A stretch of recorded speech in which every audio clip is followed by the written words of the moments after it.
Now, there's no such thing as a free lunch. Most people know that. However, there's a lot of people who are Googling things like, expat savings accounts and so on, and they're really looking for kind of a free lunch half the time. They're looking for something which pays them above inflation, has close to zero risk. And really, I'm going to summarize what your options are as an expat in this particular video. Now, number one option is just to leave the money in the bank, right, back home, but you're going to lose to inflation and you might lose to currency devaluations. Great example would be if you're a British person, right? You're getting paid, 0.1% by the bank, inflation's at 2 or 3%, plus the currency's gone down a lot, right? That's option one. Option two is to bank in a developing country.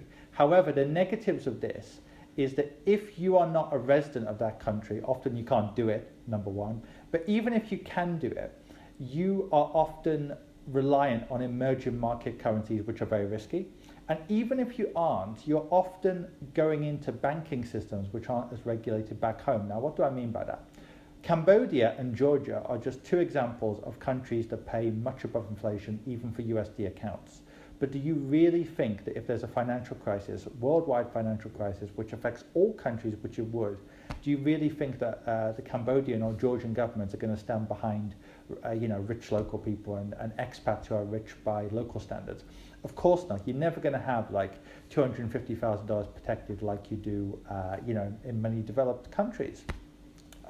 Now, another option are short-term investments, but these are always, much more risky because you never know what's going to happen to markets.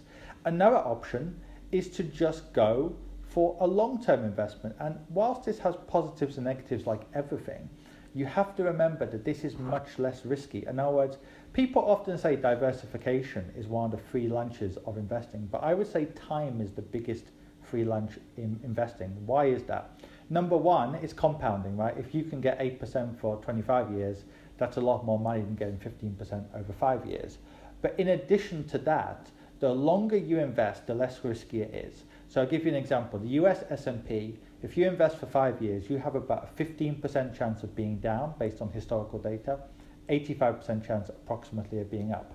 If you invest for 25 or more years, it's never happened historically where the S&P has gone down over 25 years. Now look, I'm not saying it can never happen, but you get the point I'm making. The longer term you invest, the more likely you are to make money, and make a lot of money for that matter.